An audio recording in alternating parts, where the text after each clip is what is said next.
Aurrek helduek bezala galderak egiten dituzte, bere buruari zein inguruneari buruzko galderak egiten dituzte eta saiatzen dire nunbaitetikan erantzunak edota arrazoiak bilatzen.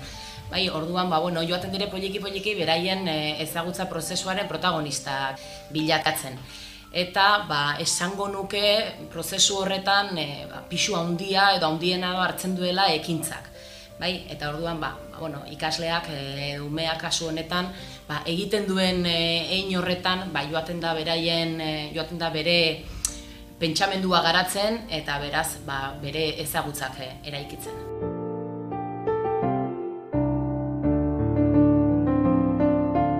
Ikasleen emozioak eta sentimenduak kontutan hartzea ezinbestekoa iruditzen zaigu. Orduan, irakasleak proposamenak egiterako garaian abia puntu edo hartzen dugu umeen jakinminak zeintzuk diren, beraien bizipenak, desirak, bai. Orduan, irakaslea ez da ideiak inposatzen dituena, baizik eta egiten ditu erronka gisa edo erronka suposatuko lukeen proposamenak egiten ditu. Eta umeak joan dadin garatzen bere trebetasunak, bere ezagutzak azken batean pertsona gisa garatzen joan dadin. Hau guztia dela eta San Martin Agirre Eskolako aurrezkuntzako metodologia bi ardatz nagusitan oinarritzen da. Diziplin arteko metodologian eta zirkulazio librean.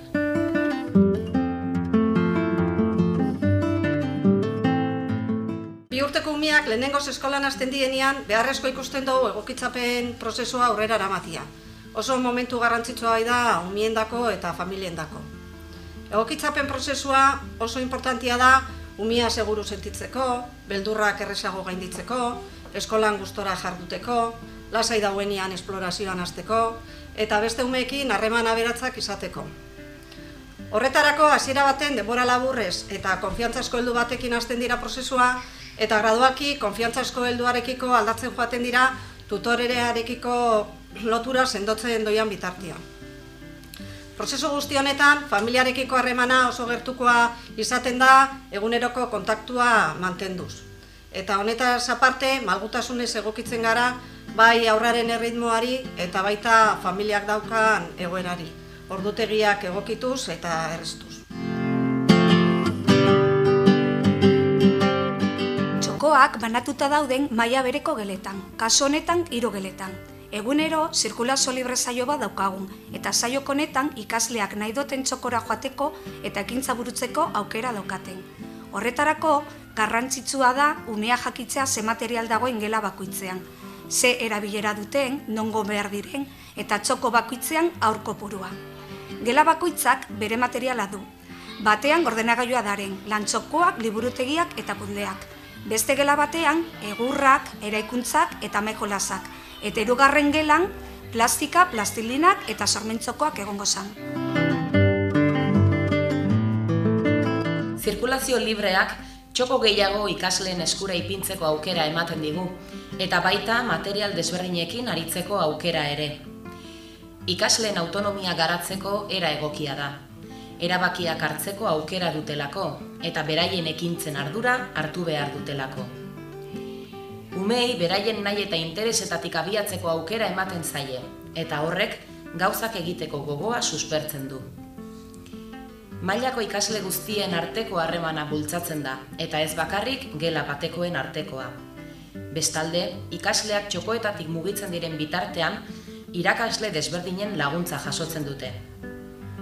Eta bukatzeko, dinamika honek aurretik hasitako ekintzak amaitzeko aukera ere ematen die, bakoitzaren erritmoa errespetatuz.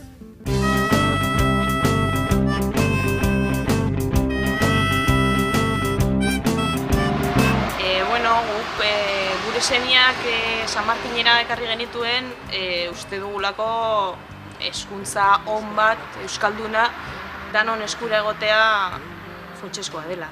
Eta egia esan, horren aldeko apostua egin genuen eta pozik daude, eta umeak oso pozik ikusten ditugu. Ikasle irakasleak, guraso eta besteak. Nik eta nire Andrak erabaki nuen alabak eskola publika San Martina ekartzera, nik neuk esperientzia oso politxa izan eban, nire garaixan, bertan ikasitxakoan naizelako, oso gustura egon nintzen, alaralak ginuan, eta, bueno, esperientzia zire baten maigina sarrenana oso hona izan zen, albana behosuna da, eta oso pozik gare. Ingurua egokia dela uste dut, euskara bertan dauko geurekin, eta oso pozik gare dauko gurekin. Ikasle irakaslea, guraso eta bestea.